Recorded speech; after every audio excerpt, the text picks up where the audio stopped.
요한일서 18장부터 5장 18절부터 21절 말씀을 오늘 나누겠습니다. 오늘 요한일서를 마감하겠습니다.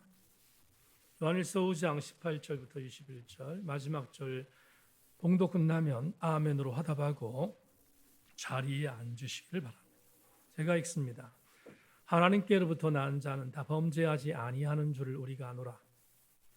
하나님께로부터 나신 자가 그를 지키심에 악한 자가 그를 만지지도 못하느니라.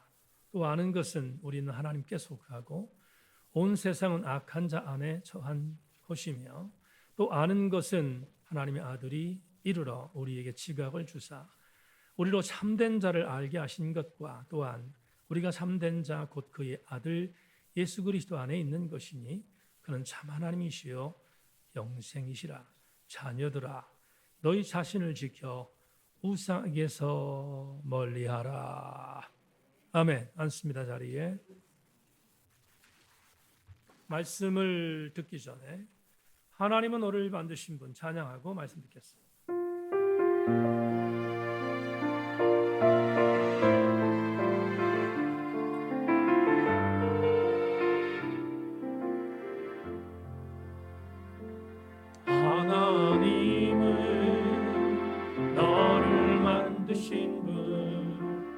너를 가장 많이 알고 계시며, 하나님은 너를 만드신 분, 너를 가장 깊이 이해하신단다.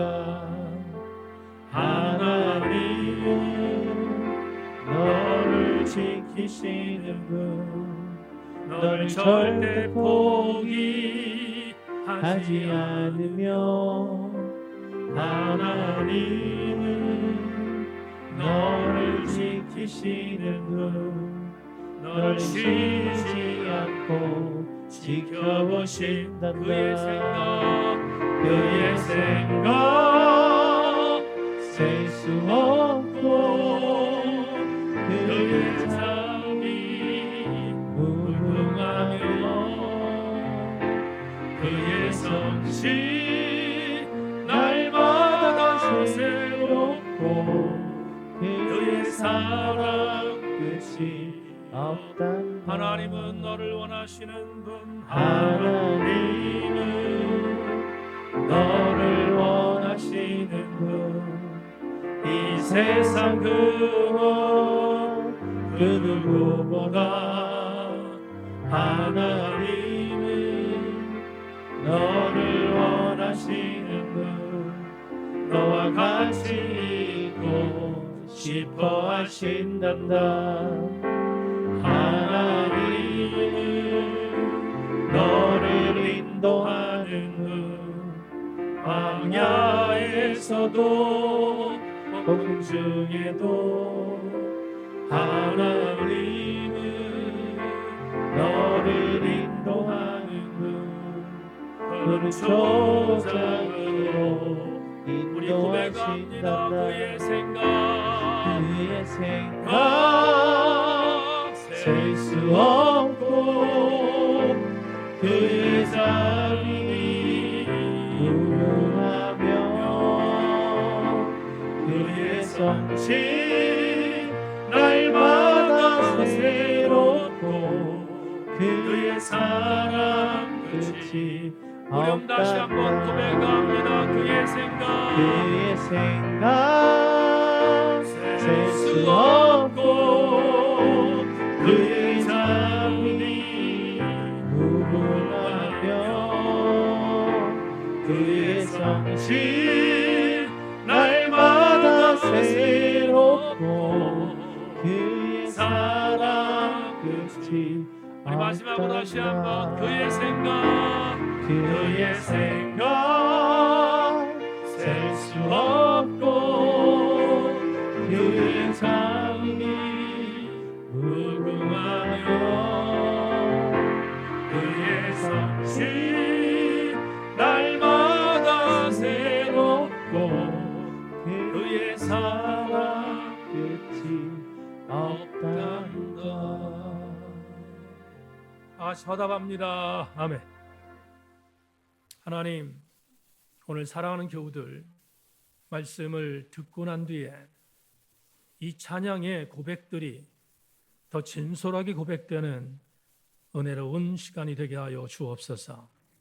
하나님, 말씀 앞에 떠오는 자 하나님이 책임지실 줄로 믿고 우리 교우들마다 말씀 앞에 온전히 서는 이 시간이 되게 하여 주옵소서. 선하신 주의 은혜를 기대하고 말씀으로 오늘도 역동하실 주님을 소망하며 예수 그리스도의 이름으로 기도 올리옵나이다. 아멘. 한 번 더 인사합니다. 말씀에 기대를 거십시오. 오늘 우리 교우들과 함께 나눌 말씀의 제목은 만지면 죽는다, 이런 제목 갖고 말씀을 나누겠습니다. 그림 하나 보겠습니다. 제가 젊은 목회자 시절 때 대단히 핫했던 닭살 돋는 묵상이라는, 지금으로 얘기하면 웹툰과 같은 만화 사파가 굉장히 유행이었는데, 이 그림을 그린 분은 김선호 지금 목사님 되셨을 걸로 압니다. 김선호 전사님, 그 당시 전사님이 이 그림들을 그려서 책으로 묶은, 굉장히 그때는 나름대로 핫했던 그런 그림책이 있습니다. 여러분, 지금 자막에 보이는 요한일서 5장 18절을 목소리 맞추어서 한번 같이 읽겠습니다. 준비, 시작. 하나님께로서 나신 자가 저를 지키심에 악한 자가 저를 만지지도 못하느니라. 다 같이 아멘. 이제 김선우 전사님이 이 그림을 만들어 놓고, 그리고 이 그림에 해당되는 글을 하나 썼는데, 그림 보여주십시오. 여러분들은 이제 제가 읽는 글을 저 그림과 함께 연상하며 들어주시기를 바랍니다. 제목, 재 건드리면 죽어. 초중고교 시절 학교에서 제일 싸움 잘하는 애를 가르쳐 일진이라고 했다. 이 일진 애들은 자잘한 싸움에 간섭하지도 않으면서 더러는 약한 애들 삥 뜯는 비열한 종족도 있었지만 대부분 이를 준수하며 지키는 심판관 역할을 했다. 따라서 서열도 이들로 인해 정해졌다. 또 재밌는 것은 이러한 일진은 몇몇 애들의 비호 세력이 되어지기도 했다는 거다.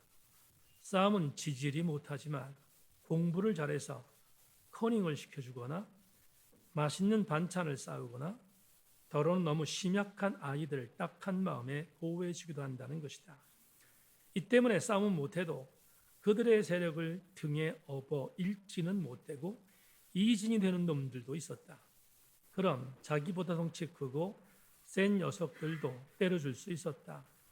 이것은 마치 예수 그리스도의 세력을 등에 업고 사단을 밟아 이겨 승리를 쟁취하는 우리의 모습과도 같다. 여러분 어떻습니까? 저는 학창 시절에 돈을 뺏겨본 적은 있지만 돈을 삥친 적은 없습니다. 저 때는 정말로 그런 친구들이 있었습니다. 우리 교우들 중에 일진 출신이 있습니까? 없을 걸로 생각합니다. 그런데 김선우 전사님의 이 웹툰과 같은 이 그림 안에 들어있는 비유적인 상징이 의미 있게 다가오지 않습니까? 지금 그림이 어떻게 되어 있습니까? 사탄을 주님이 한 방 날립니다. 근데 저쪽 뒤에서 주님을 따르는 어떤 사람이 주님 뭐 하세요? 빨리 오십시오. 이렇게 말합니다. 사단은 아마도 저 사람을 건드리는 것 같습니다. 주께서 금방 갈게 라고 말하면서 사단에게 말합니다. 또 다시 한번 얘 건드리면 죽어. 이렇게. 오늘 부산에서 예배를 드리는 서희 집사님이 이동하면서 차 안에서 줌으로 예배를 드렸는데 예배 끝나고 문자가 왔습니다. 목사님, 오늘 설교는 힘이 됩니다. 여러분도 그렇게 되기를 소망합니다. 오늘 여러분에게 요한일서 5장 18절 말씀을 지금 그림에서 본 주제절로 요한일서 마감을 하려고 하는데요. 조금 전에 읽었던 너 건드리면 죽어라고 하는 개념의 사단, 악한 자는 하나님 백성을 만지도 못한다는 이 구절을 메시지 번역으로 한번 읽어보겠습니다. 우리가 알기로 하나님에게서 난 사람 아무 죄, 곧 죽을 죄를 짓지 않습니다.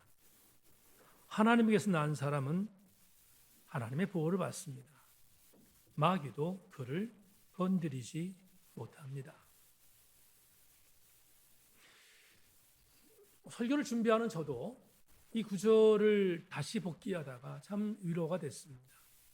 하나님이 나를 건드리는 자를 건드리지 못하도록 만드는 위로는 정말로 큽니다. 그러면 하나님은 왜 우리를 사단이 건드리지 못하게 하는가?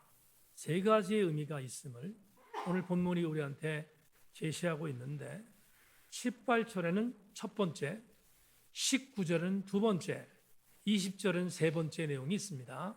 여러분 잘 따라오시기를 부탁합니다. 18절 먼저 다시 보면 하나님께로부터 난 자는 다 범죄하지 아니하는 줄을 우리가 아노라. 하나님께로부터 나신 자가 그를 지키심에 악한 자가 그를 만지지도 못하느니라. 첫 번째, 왜 하나님은 사단이 우리를 건드리지 못하게 하는가? 첫 번째 이유를 이렇게 말합니다. 우리가 하나님으로부터 나음을 받았기 때문이다. 그러니까 주님으로부터 출생했다는 의미를 갖고 있는 거죠. 하나님께부터 난, 요한 1서에 계속 나오는 단어죠. 하나님으로부터 난 자이기 때문에 악한 자 사단은 우리를 공격하지 못하게 만든다고 약속하셨습니다. 두 번째 19절을 보겠는데 19절에 이렇게 말합니다. 또 아는 것은 우리는 하나님께 속하고 온 세상은 악한 자 안에 처한 것이며, 놀라운 일이 뭐냐 하면 우리가 왜 사단의 공격에서 보호를 받는가? 하나님께 속해 있기 때문이다. 하나님께 속한 자이기 때문에 악한 곳에 속해 있는 자들이 하나님께 속한 자를 공격하지 못하게 만든다고 분명히 19절에서 두 번째를 약속했습니다. 다시 18절에서는 하나님께 낫기 때문에, 두 번째 19절에서는 하나님께 뭐 했습니까? 속했기 때문에. 이것도 은혜인데 20절은 정말 은혜죠. 20절 보겠습니다. 20절 또 아는 것은 하나님의 아들이 이르러 우리에게 지각을 주사 우리로 참된 자를 알게 하신 것과 또한 우리가 참된 자 곧 그의 아들 예수 그리스도 안에 있는 것이니 그는 참 하나님이시요 영생이니라. 무슨 말입니까? 우리가 사단으로부터 보호받는 이유가 세 번째가 은혜 절정입니다.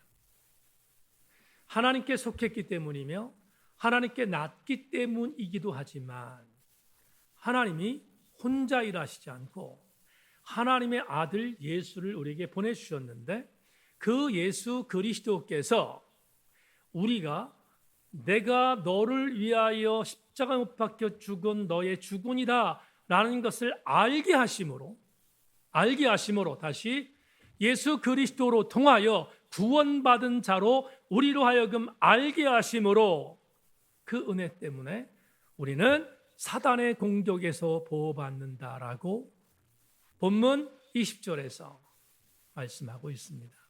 여러분 유진 피터슨의 메시지의 번역으로 20절 아주 굉장히 중요한 번역이 되어 있는데 읽어드리겠습니다. 우리가 알다시피 하나님의 아들이 오셔서 우리로 하여금 하나님의 진리를 깨닫게 해 주셨습니다. 실로 멋진 선물이 아닐 수 없습니다. 우리는 진리 자체이신 하나님의 아들 예수 그리스도 안에 살고 있습니다. 지난 금요일 날 인천에 있는 주원교회 갔더니 예배를 드릴 때 한 40명 정도 신자들이 심야 기도에 나왔는데 제가 분명히 아멘할 타임이 아닌 말씀을 전해도 아멘하더라고. 근데 지금 20절은 아멘할 타입인데 우리 교회 교우들은 아멘을 안 해. 그 이유가 뭐예요 도대체? 20절 다시 읽겠습니다. 메시지 번역으로 우리가 알다시피 하나님의 아들이 오셔서 우리로 하여금 하나님의 진리를 깨닫게 해주셨습니다. 실로 멋진 선물이 아닐 수 없습니다. 우리는 진리 자체이신 하나님의 아들 예수 그리스도 안에 살고 있습니다. 엎드려 절 받았습니다. 여러분, 하나님의 아들 예수 그리스도께서 우리에게 멋진 선물을 주셨습니다. 우리가 예수 그리스도의 안에 거하도록 만든 선물입니다. 이 얼마나 엄청난 선물입니까? 이 얼마나 엄청난 감격입니까? 그래서 우리는 하나님의 아들 예수 그리스도 안에 살게 되었기에 하나님은 아들 안에 살고 있는 우리들을 사단이 건드리면 사단에게 경고합니다. 또 건드리면 죽어, 이렇게 말씀하신 것. 여러분에게 실로 멋진 선물 주신 주님을 찬양하고 그 주님께 감사드리는 여러분 되기를 주님의 이름으로 소망합니다. 요한일서 마지막 절을 읽겠습니다. 21절. 요한일서를 총체적으로 결론 맺는 마지막 당부를 요한일서 저자는 이렇게 기록하고 있습니다. 자녀들아, 너희 자신을 지켜 우상에게서 멀리하라. 그러면 우상은 적어도 하나님의 보호를 받는 자들이 마지막으로 지켜야 할 미션입니다. 요한일서 강해를 시작하면서 요한일서를 왜 썼는가? 영지주의의 공격에 방어하기 위해서라고 말했습니다. 그렇다면 21절 마지막 절에서 우리가 받을 수 있는 도전이 뭔가? 우상을 멀리하라 했습니다. 어떤 우상일까? 지식을 하나님으로 대신하는 지식 우상, 영지주의의 우상에서 우리는 벗어나라고, 경계하라고 마지막 구절에서 이야기합니다. 여기까지가 요한일서의 전체 해석입니다. 그러면 우리는 오늘 마지막 주신 은혜를 받게 됩니다. 하나님이 내게 속해 있는 너희들, 하나님이 나로부터 난 너희들, 하나님이 내가 보낸 내 아들 예수 그리스도를 통하여 구원받은 너희들을 사단이 건드리지 못하게 분명히 약속하셨다면 우리 한 가지, 요한일서를 마감하면서 한 가지의 교훈에 전착해야 합니다. 그 한 가지 교훈을 오늘 레마로 정했습니다. 레마 보겠습니다. 함께 읽겠습니다. 시작. 아디줄인 예수 그리스도에게 철저하게 붙들리십시오. 다 같이 아멘 합시다. 아멘. 이제부터 이 레마를 해석하겠습니다. 아디줄이 뭔가? 아디줄부터 설명하겠습니다. 제가 참 많이 쓰는 단어인데 아디줄이 뭔가? 동력이 없는 배를 돛단배라고 한번 예를 들어보십시다. 돛단배는 동력으로 가지 않습니다. 바람으로 갑니다. 그러면 돛단배에 돛을 달고 그리고 배가 항해하는데 바람에 맞추어서 키를 맞춰서 그 돛을 방향을 바꿀 때 배는 움직이게 됩니다. 그런데 그 돛을 단 줄이 뭐냐? 아디줄입니다. 그러면 이렇게 표현할 수 있습니다. 어떤 의미로 바라보면 이 아디줄이 그 배에 흔들리면 그 배의 운명은 책임질 수 없습니다. 그러니까 아디줄을 다른 말로 표현하면 생명줄이라고 볼 수 있습니다. 그 돛단배에 승선한 사람들의 생명줄이 뭐냐? 아디줄입니다. 아디줄을 설명했습니다. 우리는 우리 주 예수 그리스도가 아디줄임을 믿어야 한다고 말씀드렸습니다. 어떤 예를 한번 들어보겠습니다. 우리는 지금부터 한 5년 전에 대한기독교 나사렛 성결회의 교단으로 가입했습니다. 우리는 성결 교단에 있는 교단 중에 하나인 나사렛 성결 교단에 5년 전쯤에 우리가 교단에 속해서 그래서 교단 산하에 있는 교회로 지금까지 오고 있습니다. 12월쯤 되면 제가 우리 재정부장한테 교단에서 요구하는 상예비를 보내라고 말을 합니다. 우리 교회의 상예비가 한 560만 원 정도가 됩니다.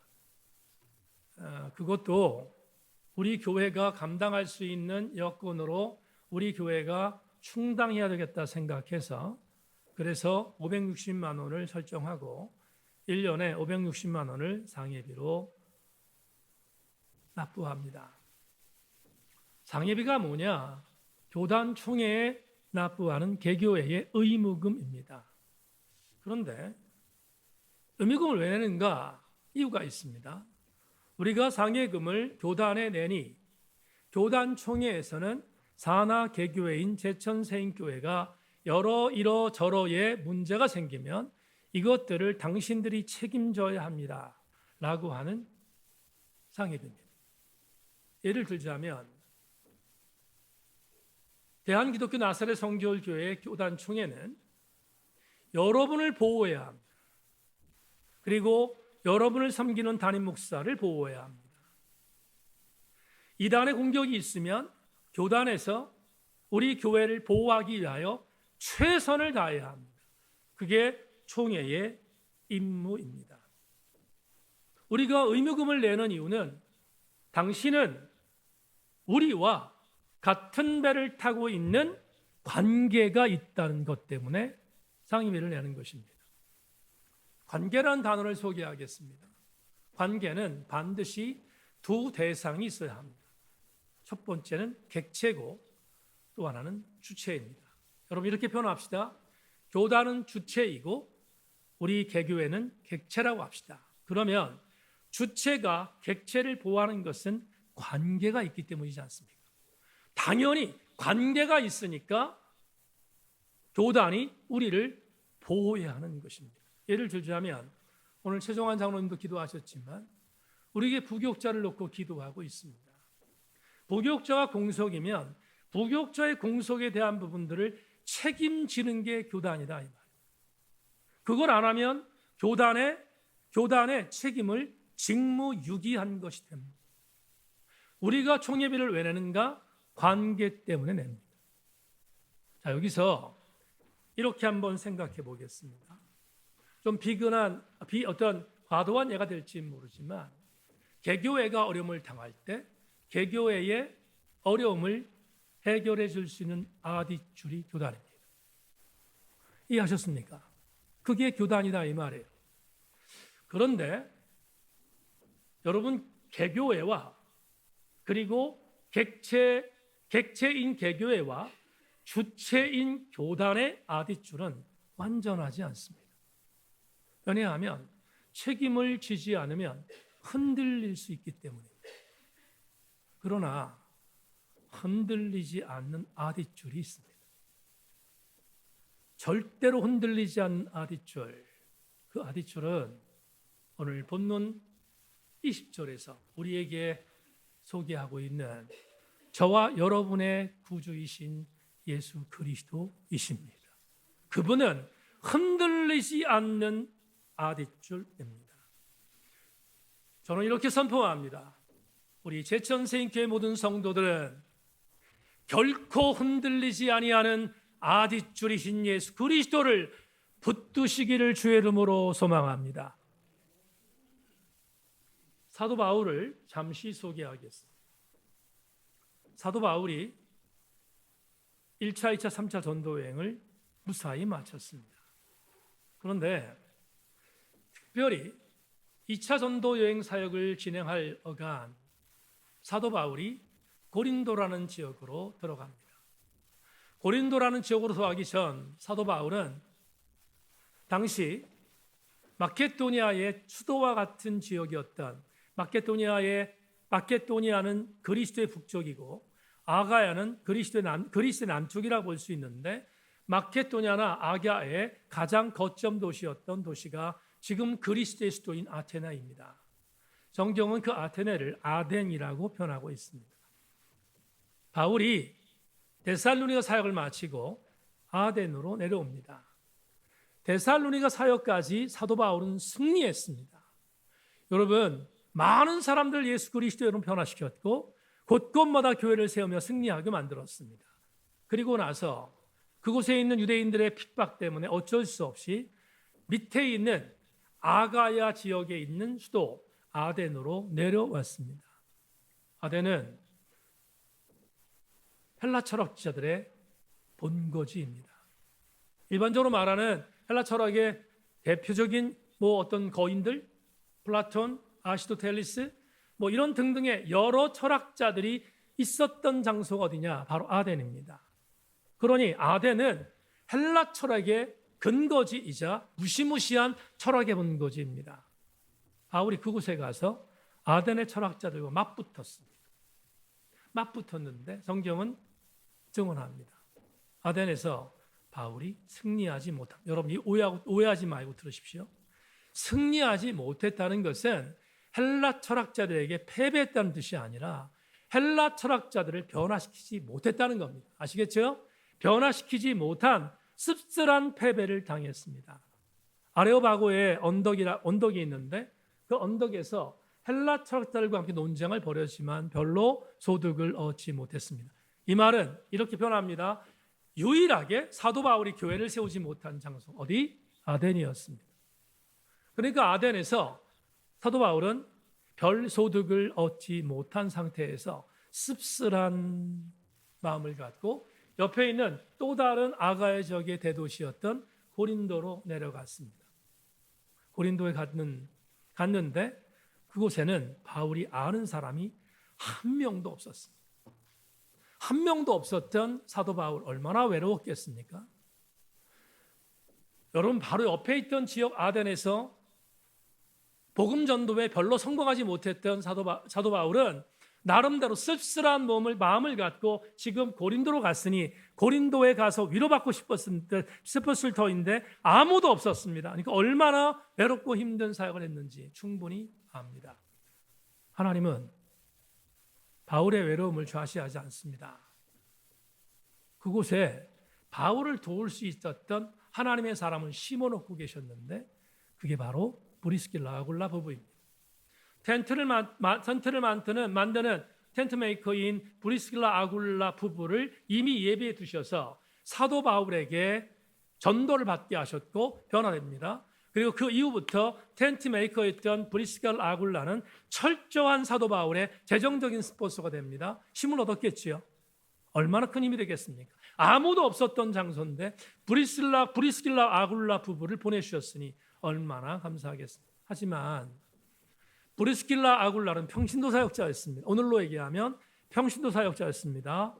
돕는 부분, 경제적으로 지원하는 부분 바울에게 힘이 됐지만 영적인 부분의 시너지를 함께 나눌 수 있는 그런 힘은 없었습니다.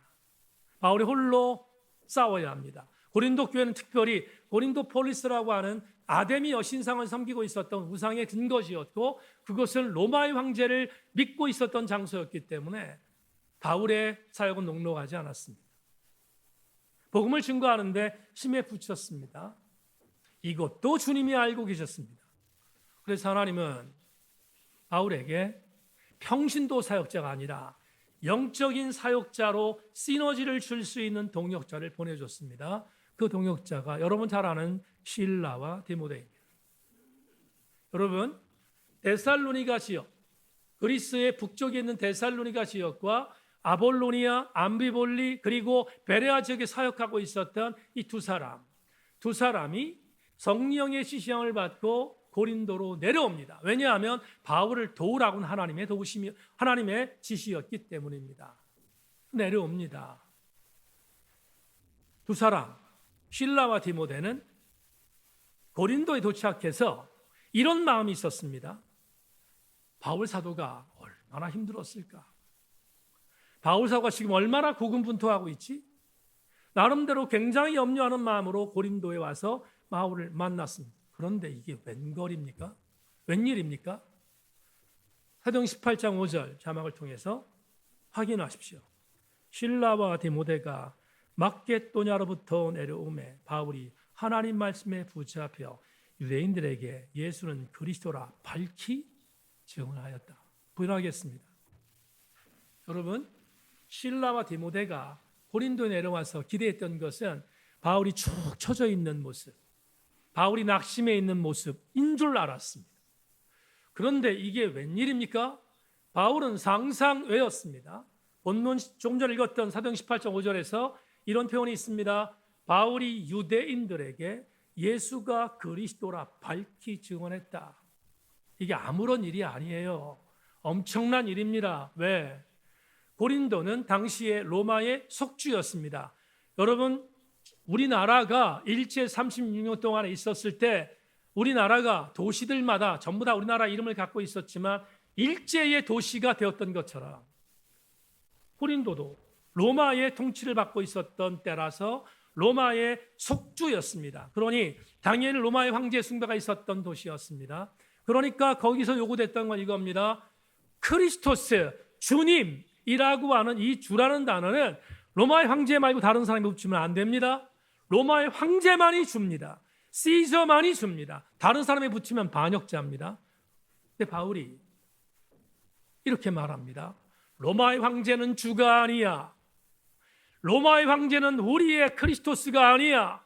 로마의 황제는 그냥 사람이야. 우리의 주님은 그리스도입니다. 라고 외칩니다. 누구에게? 누구에게 외쳤습니까? 유대인들에게. 유대인들은 예수를 경멸하고 있었던 자입니다. 특별히 고린도에 있었던 디아스포라 유대인들은 예수를 믿지 않아요. 예수를 믿지 않는 그들에게 하나님이 아니라 예수 그리스도가 우리의 구주라고 밝히, 영어 단어 manifest입니다. 굉장히 선명하게, 담대하게 증거하고 있습니다. 실라와 디모데가 놀랬습니다. 주눅들어 있을 줄 알았던 바울이 전혀 주눅들지 않고 예수가 그리스도라고 목숨 걸고 증거하는 모습을 보았습니다. 어떻게 가능했을까? 어떻게 바울이 이렇게 엄청난 담대함을 갖고 예수가 그리스도라고 목을 걸고 증거하고 있었을까? 한 가지가 우리에게 그 답을 줍니다. 사도행 18장 5절 다시 한번 실라와 디모데가 마게도냐로부터 내려오매 바울이 하나님의 말씀에 다시 따라합시다. 붙잡혀. 한번 따라합니다. 붙잡혀. 뭐에 붙잡혔습니까? 하나님의 말씀에 붙잡혔습니다. 붙잡혔다는 헬라어 단어 슈네코는 이런 문자적인 뜻이 있습니다. 옛날 농부들이 소를 모을 때 소머리를 합니다. 소머리를 하는데 소가 도망갈 구멍을 예비하지 않습니다.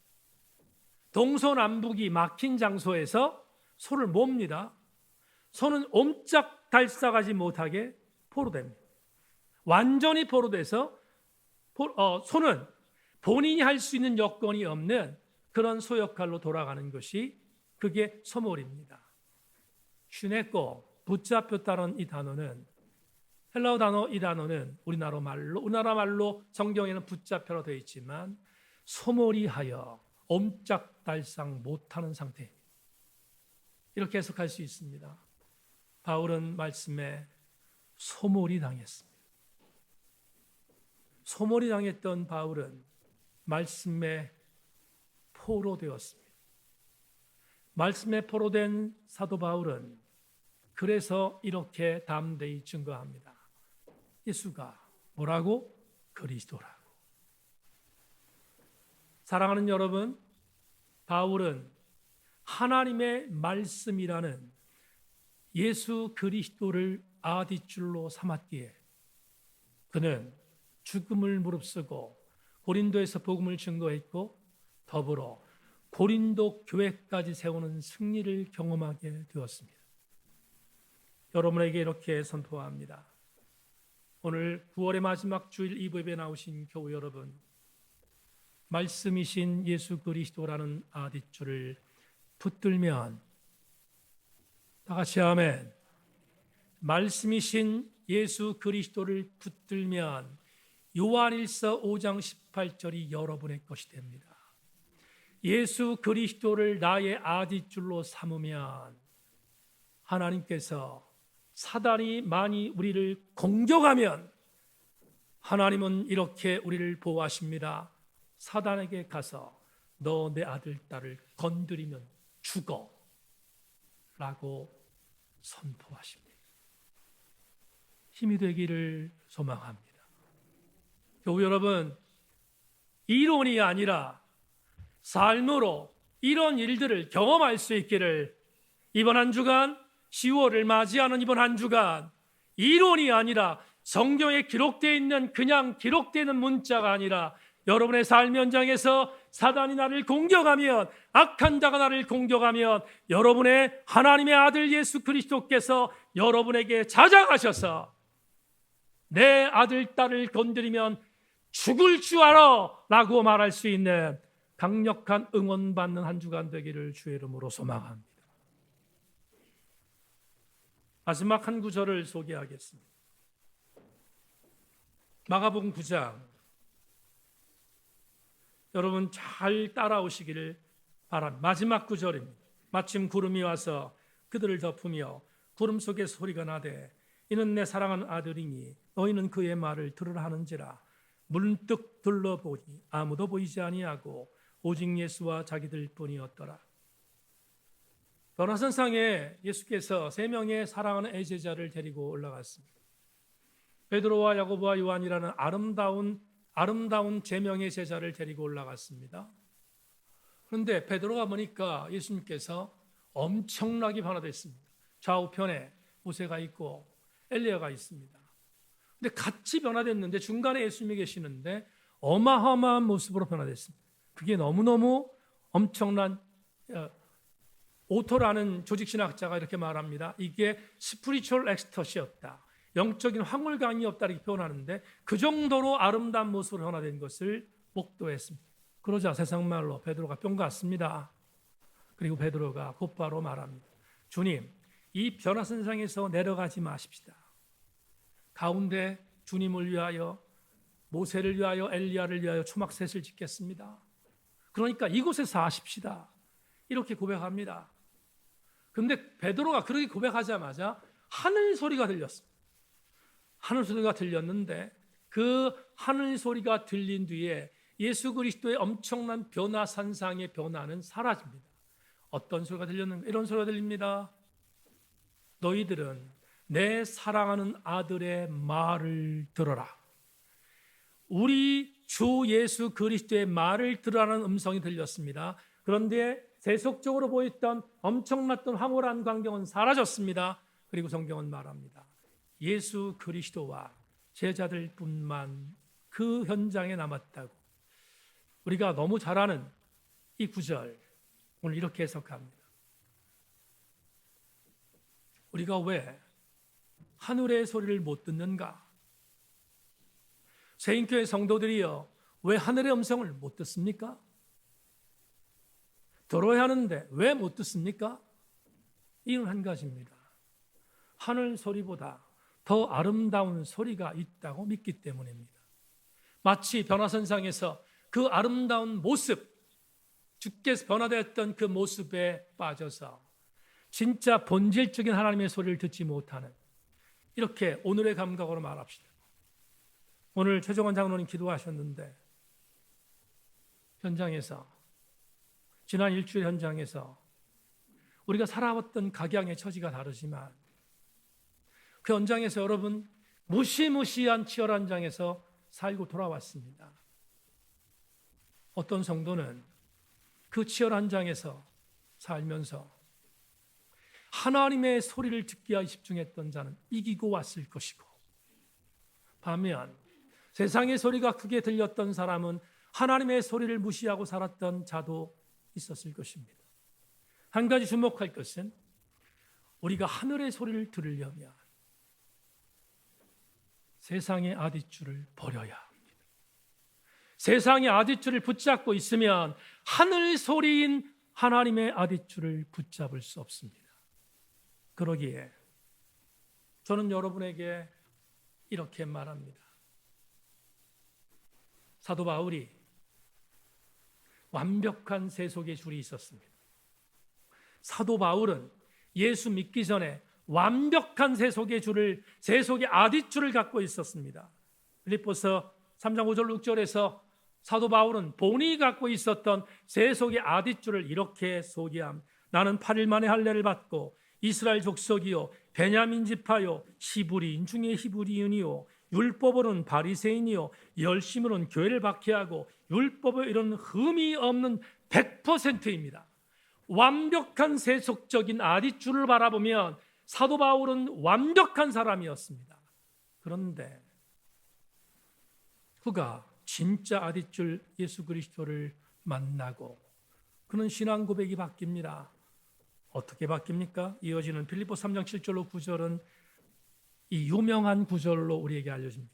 그러나 무엇이든지 내가 유익하던 것을 다 그리스도를 위하여 다 해로 여길 뿐더러 또한 모든 것을 해로 여김은 내 주 그리스도 예수를 아는 지식이 가장 고상하기 때문이라. 내가 그를 위하여 모든 것을 잃어버리고 배설물로 여김은 그리스도를 얻고 그 안에서 발견되려 함이니 내가 가진 의는 율법에서 난 것이 아니요 오직 그리스도를 믿음으로 말미암은 것이니 곧 믿음으로 하나님께로부터 난 은이라. 성도 여러분,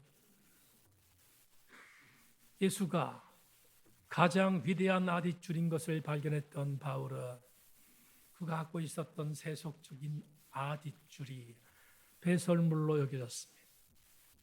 명심하십시다. 저는 목회하면서 수없이 경험합니다. 세속의 아디줄을 붙들고 있는 자들을 향하여 주님이 이렇게 말씀합니다. 그래 알았다. 세속의 아디줄을 붙들고 살아라. 만에 하나 그런 음성을 들었다면 여러분 경성하기를 바랍니다. 세속의 아디줄은 우리를 영적으로 책임지지 못합니다. 여러분에게 정말로 뜨거운 마음을 갖고 권고합니다. 예수 그리스도는 아디줄을 붙들어야, 세속의 아디줄을 버리고 예수 그리스도라는 아디줄을 붙들어야 요한일서 5장 18절의 말씀이 여러분의 것이 됨을 기억하십시오. 말씀 맺겠습니다. 정채봉 시인이 쓴 너를 생각하는 것이 나의 일생이어서 라는 시를 아주 오래전에 읽었습니다. 제 설교 노트에 담았는데 오늘 적절해서 원고에 삽입했습니다. 시 한 편 읽겠습니다. 모래알 하나를 보고도 너를 생각했지. 풀잎 하나를 보고도 너를 생각했지. 너를 생각하게 하지 않는 것은 이 세상에 없어. 너를 생각하는 것이 나의 일생이었지. 여러분, 시호가 잘 들어오셨습니까?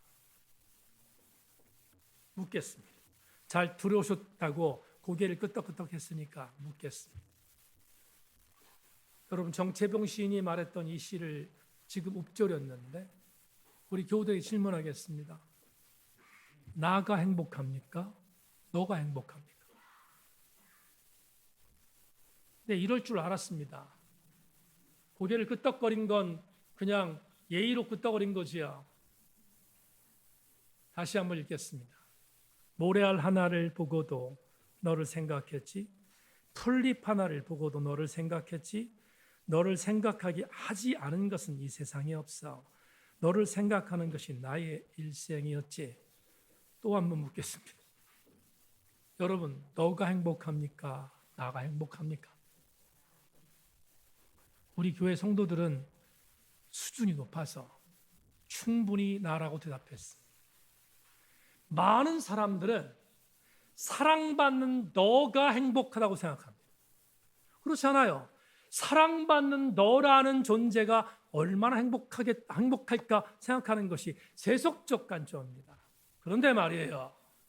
저와 여러분 예수 그리스도를 믿는 예수가 아디줄 된 백성들은 그렇게 고백하면 안 돼요. 나가 좋아야 합니다. 왜 나가 좋아하는가? 여기 모레아를 보고도 너를 생각했지. 풀잎 하나를 보고도 너를 생각했지. 너를 생각하지 않게 한 것은 이 세상에 아무것도 없어. 너를 생각한 것이 나의 일생이었자라는 정채봉 시인의 이 시어에 있는 나가 예수 그리스도라고 믿으면 우리는 얼마나 감동이 됩니까? 사랑하는 여러분, 어거스틴이 말했던 것처럼 하나님이 나를 사랑하실 때 그냥 사랑하는 것이 아니라 하나님이 나를 사랑하실 때 이 세상에 수많은 사람이 있음에도 불구하고 이 땅에 나 혼자만 있는 것처럼 나를 사랑한다는 어거스틴의 고백처럼 요한일서 5장 18절이 다가옵니다. 정채봉 시인의 이 시호처럼 나를 돕는 분이 예수 그리스도, 아디줄이신 예수 그리스도라는 것을 믿으면 우린 이런 고백을 하게 됩니다. 사단이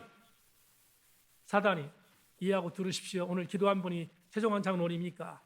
최종환 장로님이 십자가를 지겠습니다. 사단이 최종환 장로님한테 와서 찝쩍거립니다. 시비 겁니다. 유혹합니다. 달콤하게. 그럴 때 우리 주 예수 그리스도께서 사단에게 가서 이렇게 말합니다. 너 종환이 건들면 죽어 라고 말합니다. 여러분, 어디 최종환 장로님 뿐이겠습니까? 우리 모두입니다. 그래서 이것을 일찍이 알았던 시편 기자는 이렇게 노래한 것입니다. 내가 산을 향하여 눈을 들리라. 나의 도움이 어디서 올까? 나의 도움은 천지를 지으신 여호와에게서로다. 여호와께서 너를 실족하지 아니하게 하시며 너를 지키시는 이가 졸지 아니하시리로다. 이스라엘을 지키시는 이는 졸지도 아니하시고 주무시지도 아니하시리로다. 여호와는 너를 지키시는 이시라. 여호와께서 내 오른쪽에서 내 그늘이 되시나니 낮에 해가 너를 상하게 하지 아니하며 밤의 달도 너를 해치지 아니하리로다. 여호와께서 너를 지켜 모든 환난을 면하게 하시며 또 내 영혼을 지키시리로다. 사랑하는 교회 여러분, 아디줄 대신 예수 그리스도를 붙드는 우리 모두가 되기를 주님의 이름으로 권고합니다.